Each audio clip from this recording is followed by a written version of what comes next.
Жүктілік әйел өміріндегі ең жауапты кезеңдердің бірі. Бұл уақытта әрбір әрекет болашақ баланың денсаулығына әсер етеді.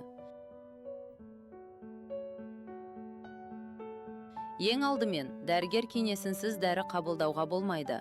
Кәдімгі бас ауруына арналған таблетканың өзі баланың дамуына кері әсер етуі мүмкін. Жүктілік кезінде алкоголь мен темекіге толық тыйым салынады. Олар баланың миына, жүрегіне және жүйке жүйесіне зиян келтіреді.